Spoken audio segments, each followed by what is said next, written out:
Man made flood ను create చేసినందుకు చంద్రబాబు నాయుడు మొట్టమొదటిగా ప్రజలకు క్షమాపణ చెప్పాలి. క్షమాపణ చెప్పి కనీసం వీళ్ళకందరికి కనీసం బేసిక్ ఫెసిలిటీస్ లేవు, తినేదానికి తిండి లేదు, తాగేదానికి నీళ్లు లేవు, రిలీఫ్ క్యాంపులు లేవు, రూపాయి డబ్బు ఇవ్వలేదు.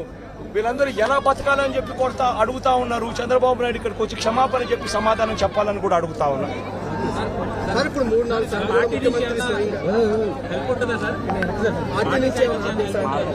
పార్టీ నుంచి మొత్తం అందరూ కూడా క్రియాశీలకంగా పార్టిసిపేట్ చేస్తారు. పార్టీ నుంచి పార్టీ క్యాడర్ ఇప్పటికీ క్రియాశీలకంగా పార్టిసిపేట్ చేస్తూ ఉంది.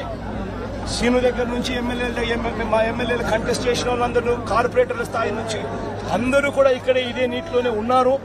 ఈ రోజు నుంచి కాదు, రెండు రోజుల నుంచి కూడా ఇదే కార్యక్రమాలే చేస్తా ఉన్నారు. ప్రజలకు అందుబాటులో కొద్దో గొప్ప వీళ్ళు చేయగలిగిన కాడికి ఖచ్చితంగా చేస్తా ఉన్నారు.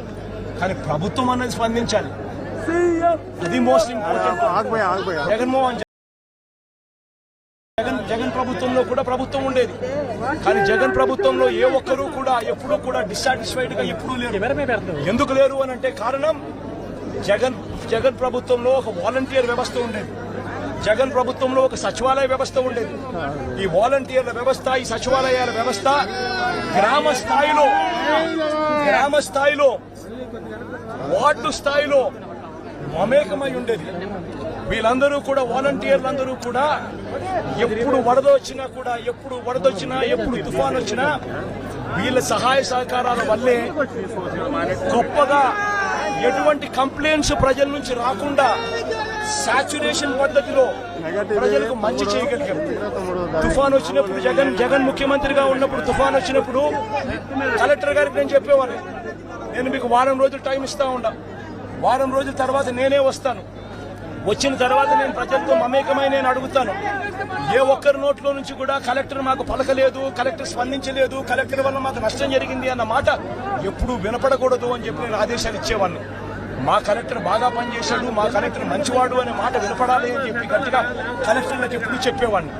చెప్పిన ప్రకారం నేను ఖచ్చితంగా వారం రోజుల తర్వాత నేను పోయేసరికి వాలంటీర్ సైన్యం అక్కడ ముందే ఉండేది.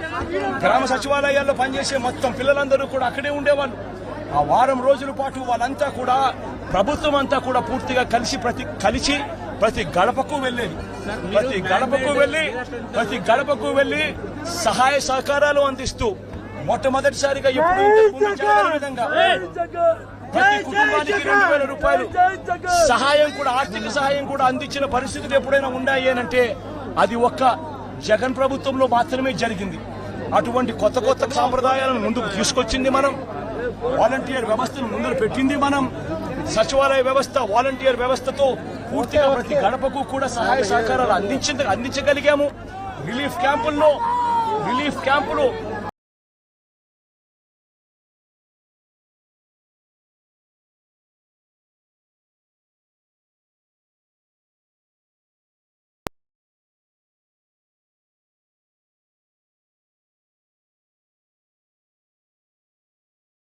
కూడా ఇచ్చి పంపించిన కార్యక్రమం కూడా అప్పట్లో జరిగేది. అప్పటికి ఇప్పటికి తేడా గమనించండి. చంద్రబాబు నాయుడు కూడా కనీసం ఇప్పటికైనా ప్రజలకు క్షమాపణ చెప్పి కనీసం చేయాల్సిన పనులు ఖచ్చితంగా చేయమని చెప్పి అడుగుతా ఉన్నాం.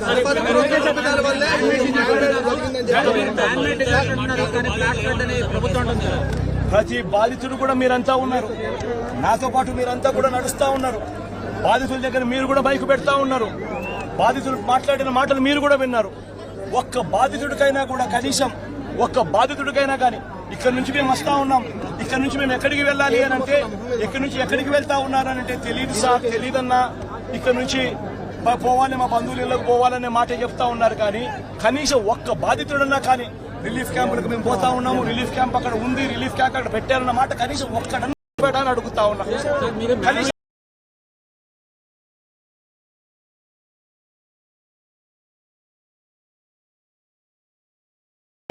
కనీసం ఇంటికి వచ్చి ఎవడైనా డబ్బు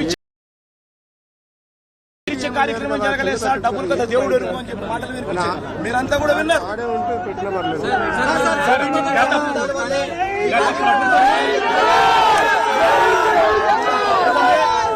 మ్యాన్ మేడ్ ఫ్లడ్ ఇది. గత ప్రభుత్వం తప్పుగా వల్ల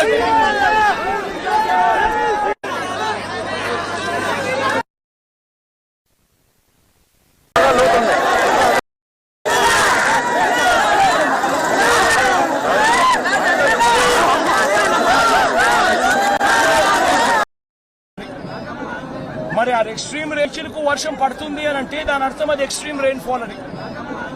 మరి ఆ ఎక్స్ట్రీమ్ రెయిన్ఫాల్ ఎక్కడ వస్తా ఉంది, ఏ ఏ మండలాలలో వస్తుంది అనే ఇన్ఫర్మేషన్ కూడా ఐఎండీ ద్వారా మనకు ఇన్ఫర్మేషన్ కూడా మనకుంది. ఆ ఇన్ఫర్మేషన్ మనకు ఉన్నా కూడా 28వ తారీఖునే బుధవారం నాడే మనకి అలర్ట్ వచ్చిన తర్వాత కూడా మనం ఏం చేశాము అన్నది ఒక ముఖ్యమంత్రిగా రాష్ట్ర ప్రభుత్వంగా ఆలోచన చేయాలి. 28వ తారీఖున అలర్ట్ వచ్చిన వెంటనే ఆ అలర్ట్ లో ఎక్స్ట్రీమ్ రెయిన్ఫాల్ పడుతుంది. ఆ ఎక్స్ట్రీమ్ రెయిన్ఫాల్ మన దగ్గర మాత్రమే కాదు, ఆ ఎక్స్ట్రీమ్ రెయిన్ఫాల్ మన దగ్గరనే మాత్రమే కాదు, కృష్ణా, గుంటూరు, వెస్ట్ గోదావరి జిల్లాలు మాత్రమే కాదు, తెలంగాణలోని ఖమ్మం, నల్గొండ జిల్లాలలో కూడా పడుతుంది అని చెప్పి కూడా చెప్పడం జరిగింది. క్యాష్మెంట్ ఏరియా మొత్తం కృష్ణానది క్యాష్మెంట్ ఏరియా భీకరంగా తయారవుతుంది అని కూడా ఆ రిపోర్ట్ లో చెప్పడం జరిగింది. 28వ తారీఖున వాళ్ళు అలర్ట్ చేసిన రిపోర్ట్లు. మరి ఒక వైపున ఏం చేయాలి ప్రభుత్వం అన్నాక? ఆల్రెడీ డ్యాములు చూస్తే శ్రీశైలము, నాగార్జున సాగర్, పులిచింతల డ్యాములు ఆల్రెడీ ఇప్పటికే ఫుల్ గా నిండున్నాయి. ప్రభుత్వం అనేది చేయాల్సింది ఏమున్నది?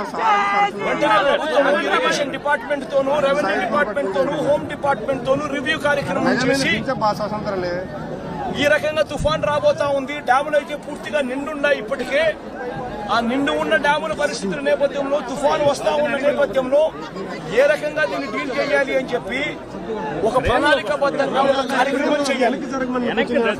శ్రీశైలం నుంచి, నాగార్జున సాగర్ నుంచి, పులిచింతల నుంచి కనీసం 60-70 టీఎంసీల నీళ్లను అక్కడ నుంచి తగ్గించి అక్కడ వాటర్ ఫ్లడ్ కుషన్ ఏర్పాటు చేసుకోవాలి.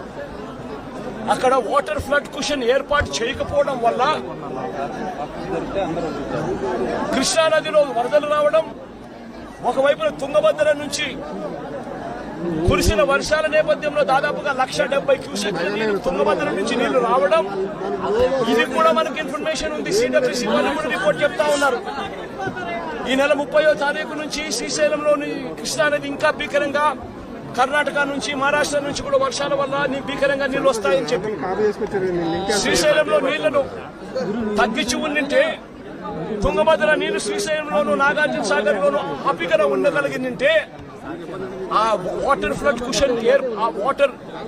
కుషన్ ఏర్పరచుకోవడం వల్ల దాదాపుగా సబ్స్టాన్షియల్ గా నీటిని అక్కడే మనం కట్టడి చేసి ఉండొచ్చు.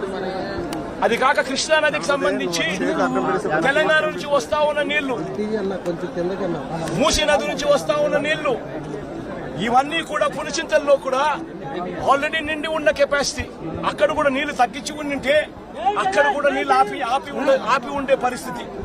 కానీ అవన్నీ ఏమీ చేయకుండా, ఎక్కడా కూడా నీళ్లు తగ్గించకుండా 30వ తారీఖు నుంచి నీళ్లు తగ్గించుకుంటూ వచ్చిందంటే ఒక 8 లక్షలు 9 లక్షల క్యూసెక్లు అలా పారుతా పోయిండు 30వ తారీఖు నుంచి. అప్పుడు ఈ మాదిరిగా భీకరంగా 11,35,000 క్యూసెక్లు వచ్చే పరిస్థితి ఉండేది కాదు, ఈ మాదిరిగా ఫ్లడ్ ఉండే పరిస్థితి ఉండేది అంతకన్నా కాదు. కానీ రాష్ట్ర ప్రభుత్వం తీవ్రంగా జాప్యం చేసి, ఏకంగా చంద్రబాబు నాయుడు గారు అనే వ్యక్తి తాను ప్రజలను పట్టించుకోవాల్సిన ఆవశ్యకతను పూర్తిగా మర్చిపోయి రెడ్ బుక్ పాలనతో పరిపాలన సాగిస్తూ కక్ష సాధింపుల మీదనే ధ్యాస పెడతా ఉన్నాడు తప్ప గవర్నెన్స్ మీద ఏం చెయ్యాలి